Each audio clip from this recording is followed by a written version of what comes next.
I'm E.G. Marshall. Welcome to the world of mystery, to the world of terrifying imagination. The story you are about to hear is called Lost Dog.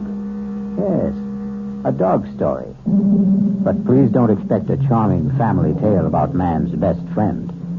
In fact, you may even decide that the dog in this story is man's worst enemy.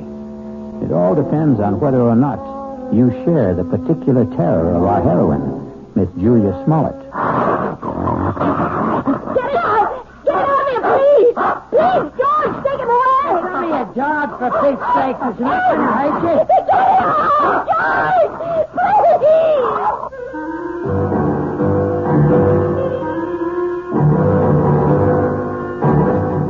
Our mystery drama, Lost Dog, was written especially for the Mystery Theater by Henry Slesser and stars Kim Hunter. It is sponsored in part by the Kellogg Company, makers of Kellogg's Special K cereal. I'll return shortly with Act One.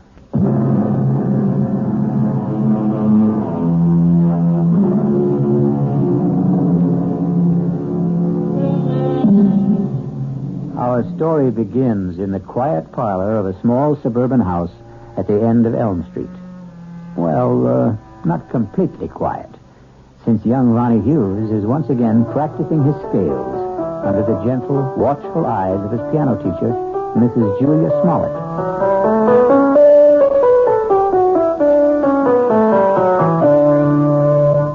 Well, that was very good, Ronnie. It was much better than last time. I still wish we could skip this scale stuff, Mrs. Smollett. I mean, I'm not saying that I'm ready to play concertos yet, but just the same... Why does it bother you so much, Ronnie? Well, playing scales makes me feel like a little kid, I guess. Oh, that's silly. All the finest pianists had to learn their scales before they could play any composition. I guess it's my fault for starting to learn to play so late in life. Ronnie, 19 years old isn't very late in life. I'm 20, Mrs. Smollett. Are you? Already? Oh, now, that don't tell me you've been coming here a full year. No, just about 4 months. But my birthday was last week. It was on Thursday. You weren't well last Thursday. Oh, yes, that's right. You still don't look well. Listen, why don't we see how well you know the chromatics? Your cheek, it's swollen. It's still swollen. Does it hurt? No, it doesn't hurt at all. It was silly of me to stumble and fall that way. I know that your husband hit you, Mrs. Smollett. Now, that's a very silly thing to say. You can't tell me it isn't the truth. I remember the first time he did it. At least the first time I knew anything about it. Now, I'm going to have to put a stop to this. Yes. I wish you would. I wish you'd call the police or something the next time it happens. Now, listen to me, young man. You've been listening to a lot of foolish town gossip. Then tell me it isn't true. What I'm telling you is that it isn't any of your business. Yeah, I guess that's right. It's none of my business.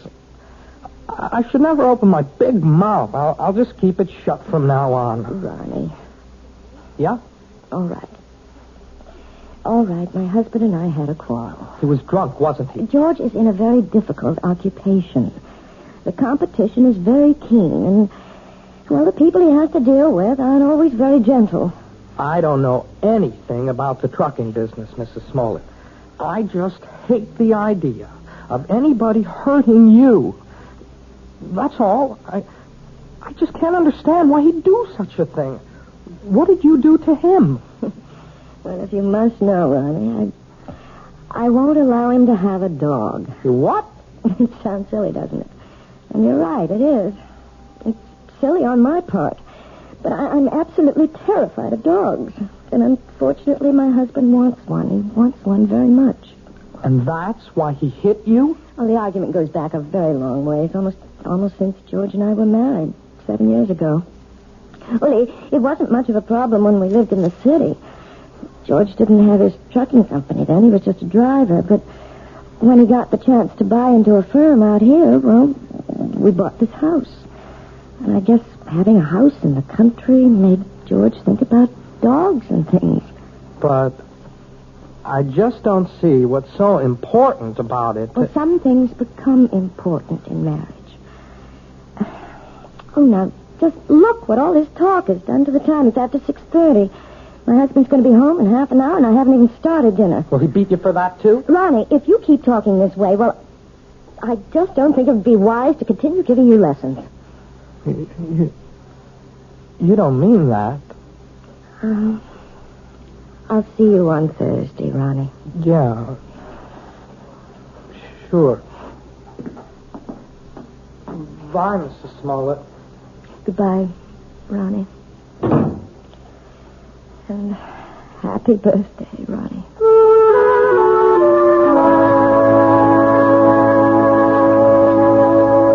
What else could I tell the guy? I had 2 semis in a repair shop. If I wanted the job, I had to use his equipment. Well, fine. Only nobody was going to hook me for a $500 premium. Hey, are you listening, Julia? Yes. Yes, I'm listening, George. What's the matter with you tonight? I'm a little tired, I suppose. Tired? You? From what? Lifting the piano cover? Nah, you make me sick, you know that? You weren't listening to a word I said. You don't care about what happens in my business. You never cared. But I never understood much about it. You always talk to me as if I'm one of your associates. I know what's eating on you. Think I don't know? You're sitting there like the last judgment. You're sitting there blaming me for taking that swipe at you last week. No, you're wrong. Look at yourself. You didn't even bother putting makeup on that cheek of yours. Makeup wouldn't cover the swelling. Yeah. You want to remind me how much you suffer. Well, I got a hot flash for you, kid. The one who suffers around this house is me. I could enjoy this house plenty. I could have a great time if you weren't so sick in the head. You're talking about the dog again. Why not? You think I forgot? But surely it can't mean that much to you. I've had dogs ever since I was 6 years old. You never talked about it when we were living in the city. That was different. Who put a dog in that air-conditioned chicken coop? But now we've got a house. A real, honest-to-God house, Julia. A house needs a dog. Oh, George, you know I feel terrible about saying no, but I can't help myself. It's just something in me. It's a phobia, I guess, but dogs terrify me. Even small dogs, tiny, harmless little dogs. I go to pieces when one comes near me. That's all in your mind. Yes, but isn't that enough? No, not for me it isn't. Can't you understand that it's like a sickness, like a disease? Okay, so if it's like a disease, how come you never got cured? How come you never saw a doctor about it? A doctor? Yeah, that's right. You're telling me you're sick? We'll just find out. Well, where are you going? I'm going to get you an appointment, a doctor's appointment. I'm calling Dr. McCann right now. At this hour? I'll call him at home and make an appointment for tomorrow. We're going to settle this thing once and for all.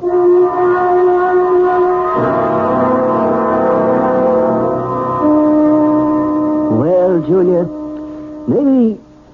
maybe I'm the wrong kind of doctor. What do you mean?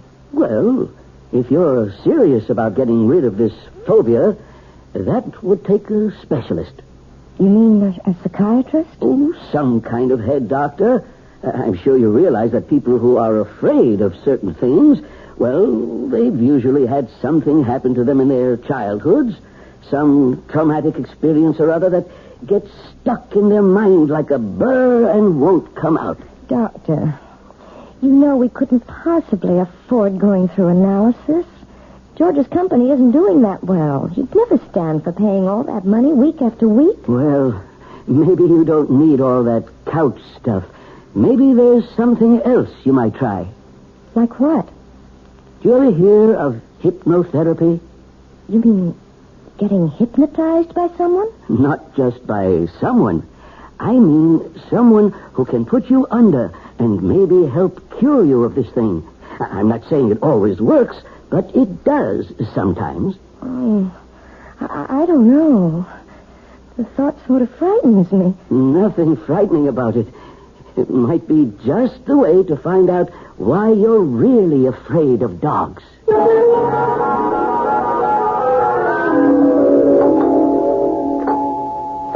Well, minute. What'd you do? Forget your key? Yes, George, I'm sorry.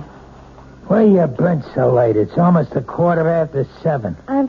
I went to a movie after I saw Dr. McCann. I was just so nervous. I had to get out of myself, so I went to this movie, and it lasted longer than I thought it would. Oh, that's great. Just great. Now what happens to my dinner, huh? Dinner's all ready. All I have to do is heat it. That's a fine thing. I come home early to surprise you. You're not even here. I'm sorry, George. Do you think you should have more to drink now? I mean, it won't take me more than 10 minutes to get dinner on the table. Never mind how much I drink. Besides, I'm in no hurry for dinner. I want to know what the doctor said. Well, it's just as I told you, George. There's nothing Dr. McCann can do for me. It's not something that can be cured with a pill. There's gotta be some way. Well, he suggested that maybe a different kind of doctor, a hypnotherapist. A what? Someone who hypnotizes you, who tries to make you go back into your past. Sounds like a lot of junk to me. Well, it might do some good. I really don't know. I'll tell you what would do some good. A little direct action. That's what you need. What are you talking about, George? The only way to learn how to swim is to jump in the water, right? Well, that's what you need, Julia. I simply can't make you understand, can I? Well, maybe I can make you understand. Forget it. You want to get that dinner ready? I'm hungry. Yes, I'm going now. Look, why don't you change first? Change? Yeah, your clothes. Get more comfortable. Well, yes, I think I'd like to do that, George. I won't be long.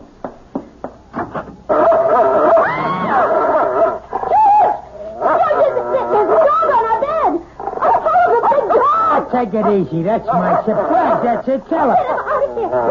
Please, George, take him away. It's only a dog, for Pete's sake. He's not going to hurt you. Get it out,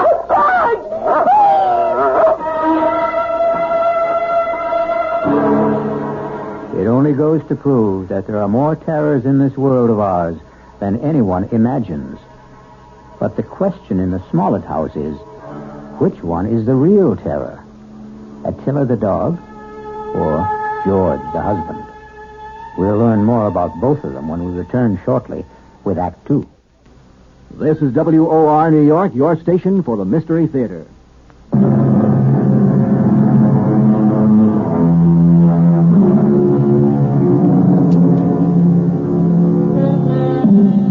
Now let's return to the plight of Mrs. Julia Smollett, the woman whose nightmares take the shape of a barking dog. How long do you want me to board the animal, Mr. Smollett? I don't know. Until that wife of mine gets her head on straight, I guess. Beg your pardon? My wife doesn't like dogs. Took one look at Attila and screamed the house down. Well, some women get scared of Dobermans. This dog's only 6 months old, for Pete's sake. Practically a puppy. Can you board my dog until my wife gets through with her treatment? Treatment? I don't think I understand. Just give me a straight answer. Oh, yes, sir. Certainly. We'll take the dog for as long as you like. We'll see how long that is.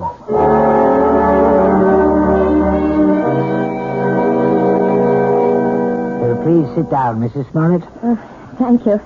Right here, Mr. Smollett. Yeah, thanks. You both seem a little nervous. I'm sorry, Dr. Froelich, but I suppose I am. I know. Dr. McCann explained to me. He said that hypnotherapy was an accepted kind of treatment. For some cases, yes. Not all of them. All I want to know is, will it work? Well, frankly, I don't know much about your wife or her problem. I'm not going to say I can help her get over this particular phobia until I do. Please, George, let me tell the doctor about it. I can tell him in one sentence. My wife's afraid of dogs. All dogs. Big ones, little ones. Falls apart when she just looks at one. No, that isn't true. I don't fall apart, as my husband said, unless I'm close to them. Animal phobias are one of the most common types I deal with, Mrs. Smollett, and I might say that I have a great deal of success with them. But how do you do it? I use a technique called hyperamnesia. Amnesia? Actually, it's the opposite of amnesia. After placing the subject in a trance state and making her completely willing to free herself from critical judgments about her past... Wait a minute. I'm not following you. What we do is get the subject to remember long-forgotten, very, very deeply repressed experiences. Sometimes they remember them in great detail, even though they still maintain amnesia at the conscious level. And you see... I'm not sure I do. Do you mean you can find something in my mind that I don't even know is there? Possibly. It may take some time. We might need several visits to establish a rapport between us. But if all goes well, we should soon be able to find out if anything in your past is causing this problem. And, of course, that something will most likely concern a dog.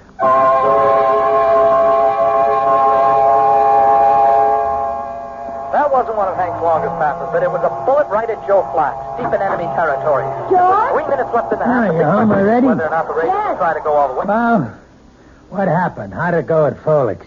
It was all very strange. Well, come on, let's hear it. Did he get you hypnotized or didn't he? Look, I just want to hang my coat up. Look, I'm missing a big game just because I want to hear. You might as well turn it on again, George, because all that Dr. Foley did was what he called the first stages. What does that mean? I mean, well, he put me under all right. There wasn't any problem about that. Yeah, I figured that. Tell me what he said about the dog. He didn't say anything, George. Oh, what do you mean? Just that. He didn't start talking about my problem. That's going to have to wait until I'm more receptive. What's he trying to do? Keep stringing you along until he bleeds me dry? Those visits cost $50 each, you know that? I know it's expensive, but you're the one who insisted that I go. $50 a week plus kennel charges. A couple of months of that, and I'll be hocking half of my trucks. Look, you tell that guy to get down to business. It's only my second visit, George. Well, we better start seeing some results on number 3, understand? I'm not waiting any longer. There doesn't have to be a number 3. As far as I'm concerned, we can stop right now. What are you talking about? George, I don't want to do this thing. I hate being put under. I hate anybody poking around in my subconscious for something that isn't even important to me. You mean you want to be sick? I think I'll lie down for a while. Don't you walk out on me. I'm sure you'd rather watch a football game. Oh, tell me what to do. I know. You think I'm Mr. Lowbrow. But let me tell you something, kid. You're no fairy princess anymore. Maybe that's what you used to think you were back in the old days. But the only fairy around this house is that piano student of yours.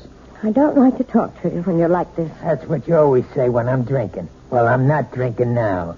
And you better listen to what I'm saying. Oh, please, George, don't touch me. Yeah, I knew that was coming next. Don't touch. That's your favorite phrase, night and day. Don't touch, George. You're hurting me. That's the only thing you understand. The only touch that means a thing to you. Let go of me. Stop being such an animal. I'll show you what animals do. No, George, please, don't. I'll show you what kind of an animal I am. I'll show you. Don't, George, please don't.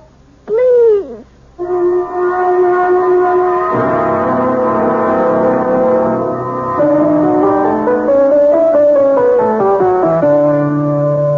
Well, I guess that wasn't much better, was it? What? You didn't think much of the performance. I mean, it wasn't exactly Horowitz, was it? No, it was perfectly all right, Ronnie, really. But you're not all right, are you? Oh, yes, I'm fine. You look awful. No, I didn't mean that. You never look awful. But you're acting so funny today. I'm sorry. I guess I have something on my mind. Can I take a guess? No. What you can take is the next page of this lesson. Listen, Mrs. Smoke. Look. Can I call you Julia? Oh, really, Ronnie? I know. You're going to give me all that stuff about teacher-student relationship. Only I'm sick of calling you Mrs. Smollett. I I hate it. I hate it because it's his name. Ronnie. No. You're the most important thing in my whole life. Please, Ronnie. I don't want you to say things like that. They're not true, and they're just making it impossible for me to teach you. You know how I feel about you. I'm sure you do. You're just too smart not to have seen it. I know that you're 20 years old. Is that why you don't want me to talk about it? Because I'm younger than you are? It's flattering that you feel that way, Ronnie, but I know it's just a little crush you have. Boys go through that sort of thing all the time. Boys? Crush? Look, you're treating me like a kid. If you ask me, that's why you keep me on those damn scale exercises all the time, so you won't have to think that I'm any more of a man than those 10-year-old kids that you teach all the time. No, Ronnie. I know you're a man. Of course I do. Well, then if you think that, treat me like one. Just once. Please. Please. Let me kiss you, Julia. Just once. Ronnie. Please, Julia. What is it? What's the matter? It's nothing. I just bruised my neck a little, and when you touched it... Your neck? Yes, it's nothing. Is that why you're wearing the scarf today? Let me see. No, Ronnie, don't. Oh, my God. It was just an accident. Nothing but an accident. You're all bruised. Your whole neck. Look at it. I can see more bruises. Down the shoulder. What did he do to you? Please don't talk about it. I can't bear to talk about it. You don't have to. Julia, you don't have to. But he's going to talk about it. With me.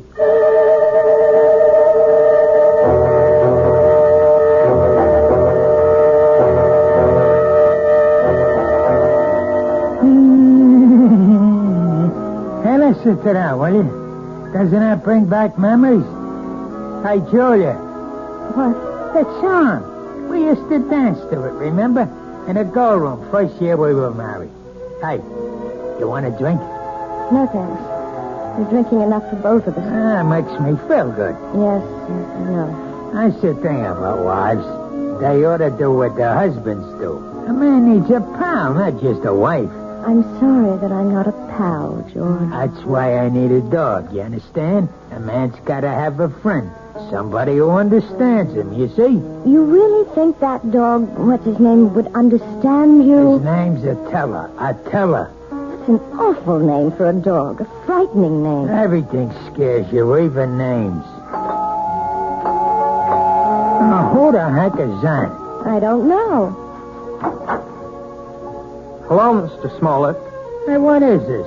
Since when do you get piano lessons at night, Julia? Ronnie, what are you doing here? I didn't come for a lesson. I came to talk to Mr. Smollett.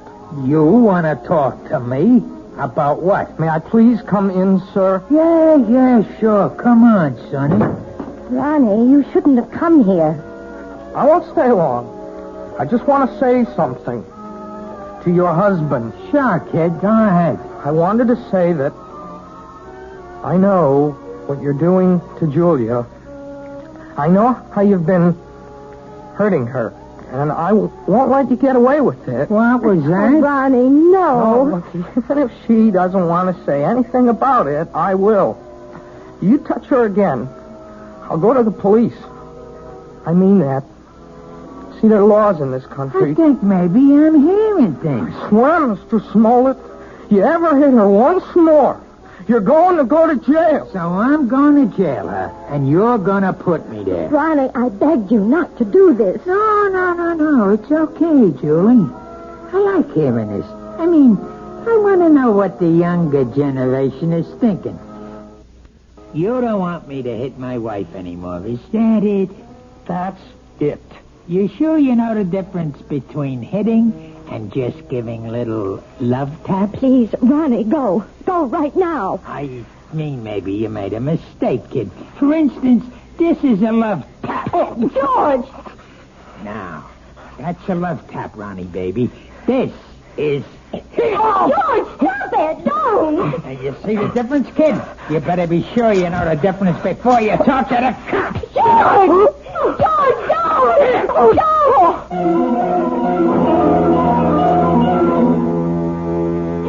Yes, it's sad to realize that all men who love dogs aren't necessarily lovable themselves.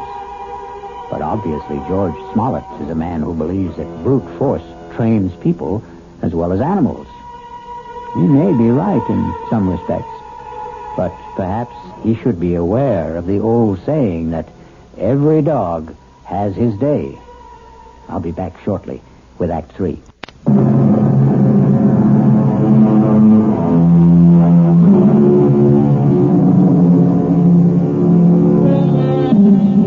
An important day has arrived in the life of Julia Smollett and her husband George, because Julia is on her way to the offices of Dr. Froelich, who has promised that this is the day which may bring her back to the forgotten days of her past, perhaps to the very day when she equated the word terror with the friendly eyes and wagging tail of man's best friend. This better be the payoff. That's all I've got to say. I hope you're not disappointed, George. Well, at least you're talking to me. That's the first word you've said to me in 2 days. I haven't had much to say. Look, the kid Ronnie's all right. I didn't mark him up. He's still as pretty as ever.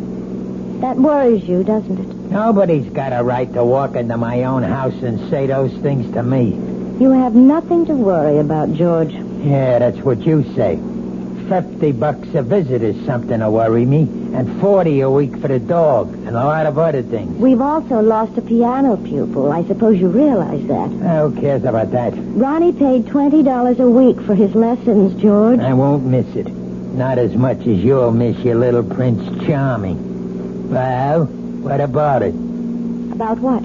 You're going to miss him, right? You're not going to have any shoulder to cry on, are you?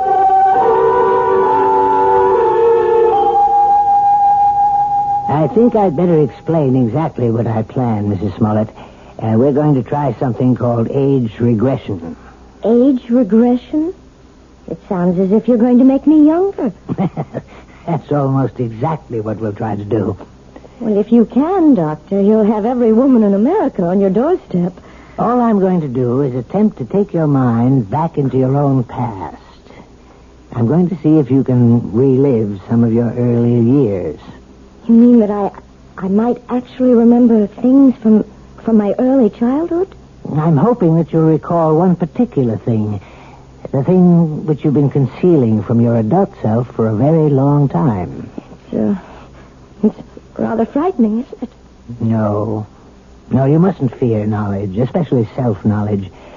Now, we'll just draw the window shade and we'll get started.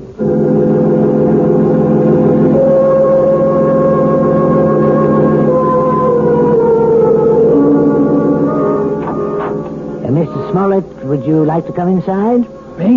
You mean you're all through so fast? No, we're not through, but your wife is in a deep trance, and I thought you might want to be here when we begin the age regression attempt. Well, sure, if you want me in there. Hey, she looks like she's asleep. But she isn't. Hypnosis only resembles the sleep state, but it's not. Mrs. Smollett is very much awake. Yeah? Mrs. Smollett, Julia, you may open your eyes now. Ah, that's fine. Now, tell me, do you know what day it is today? Yes. Wednesday. No, you're wrong. It's Friday, Julia. Is that right? Yes, Friday. No, Julia, it isn't Friday either. Do you know what day it is now? No. I don't know what day it is. In fact, right now you don't know the day or the month or even the year, Julia, do you? No.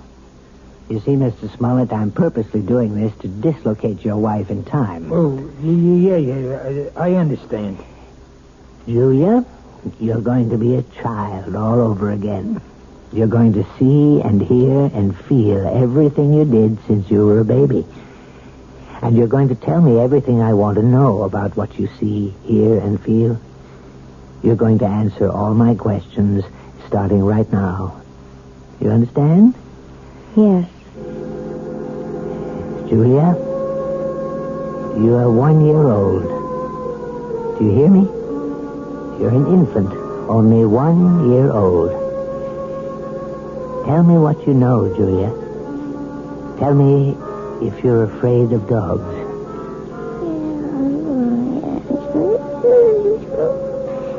Oh, my God. You sound like a happy baby to me, Julia. I don't think you had any fear of animals when you were a little baby. Did you? Now you're 2 years old, Julia. You can probably say a few words now. Are you afraid of dogs? No. And now you're 3, Julia. You're growing up very quickly. Now you're a big 3-year-old girl. And are you afraid of dogs now, Julia? No. I'm not afraid of Bow Wow. You're 4 years old now, Julia. Tell me if you're afraid of dogs now. It's all right to shake your head as long as you tell me, Julia. Now you're 5 years old. What? Still not afraid of dogs? No, I'm not afraid. Now you're 6, Julia. 6. This can go on forever. Please, Mr. Smollett. Not afraid at 6, Julia? Then let's be 7 years old. You're 7 years old. Still not afraid, are you? Now, what about 8? You're an 8-year-old girl now. Topper. What was that? Topper. Poor Topper. What's she saying? Julia, who is Topper? Is Topper a dog? Topper's my dog. Where is Topper now, Julia? Topper's dead. They put Topper away. Then they killed him, and it's all my fault. What's your fault? What did you do, Julia? No. It's his fault. It's Bobby's fault. Who is he, Julia? Is Bobby a friend of yours? I hate him. He teases me all the time. I'm glad I did it. I'm glad. Only don't kill Topper, please. Please don't kill my dog. Does all this mean something? Yes, it means a great deal, Mr. Smollett. Julia, now please listen. I want you to tell me all about Bobby and Topper. Bobby lives next door. He's 10. He teases me. He pulls my hair. He tore my dress. He put mud in my shoes, and he hit Topper with a rock. Mommy! What happened, Julia? Why are you calling your mother? What's happened to Bobby? He's killed him! He killed him! Who? I warned him. I told him what I would do. I told him. Was it Bobby you warned? Stick him, Topper. Kill him. Kill him. Kill him. Oh, my God. Quiet. Julia, listen to me. I want you to explain everything to me very clearly. Did you tell your dog to hurt Bobby? Yes. Did he hurt Bobby? Did Topper kill him? No, he hurt Bobby. He didn't kill him. He hurt Bobby in the neck, but they killed Topper.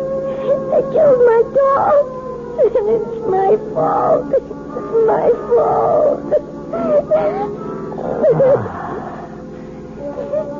Well, I think we found the lost dog.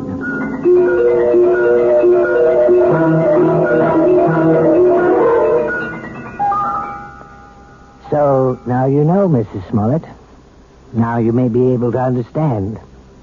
It was this one incident in your childhood, this one tragedy of your past innocence, which is responsible for your phobia. More than anything, you have a strong feeling of guilt. You blame yourself for what happened to little Bobby, when in all likelihood you were not in any way at fault. No, Dr. Froelich. You're wrong about that part. It was my fault. I remember it all now. You probably just wished that Topper would turn on the little boy, and you saw your wish become a reality. So you accused yourself of a crime. I didn't wish it. I told Topper what to do. I hated Bobby so much I wanted him to sink his teeth in that little boy's throat. Well, at least you've brought it all into the light, Mrs. Smollett. And something tells me that it won't be long before you'll willingly accept the love and friendship of a dog again.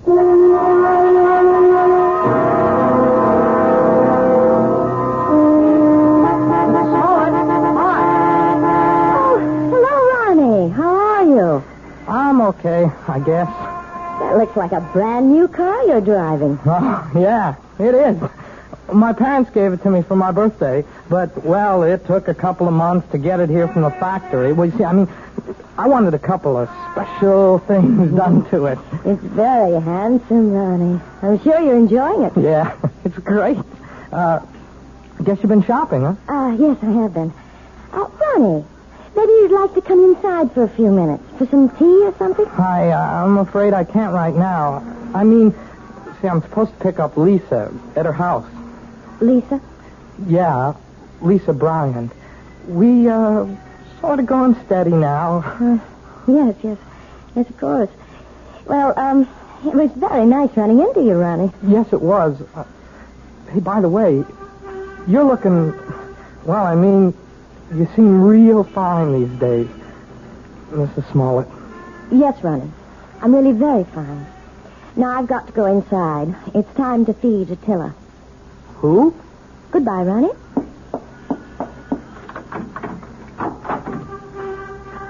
Attila! Where are you? Attila? Here, boy. Oh, now where's that animal? Oh, well, I suppose he's playing in the yard or something. Oh, or maybe he's in the bedroom. Attila? No, not in there. Oh, I see George's jacket's back from the cleaners. I hope they haven't taken all the smell out of it. No, they couldn't do that. Nothing will ever take the smell of George out of anything. Now to find that animal. Attila! Where are you? Attila? Are you here? Oh, there you are. Oh, for heaven's sake. Are you still tied up, you poor thing? Well, don't worry. I'll have you out of that in a minute. We can't have you tied up, can we, boy?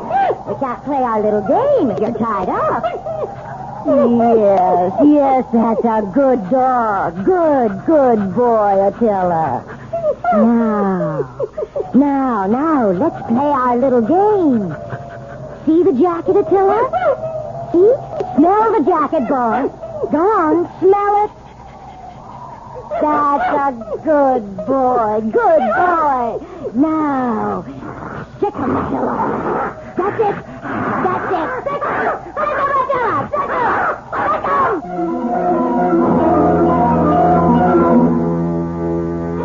Who said a dog has to be man's best friend? Why not woman's best friend? Especially a woman like Julia, who's just learning how really helpful a dog can be. Or rather, she's remembering how helpful. And one day soon, George Smollett will come home to a very surprising greeting from his own pet. I'll be back shortly.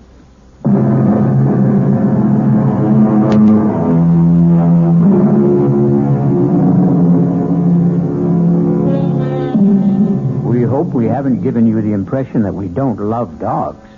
We love them very much, especially since dogs are descended from wolves.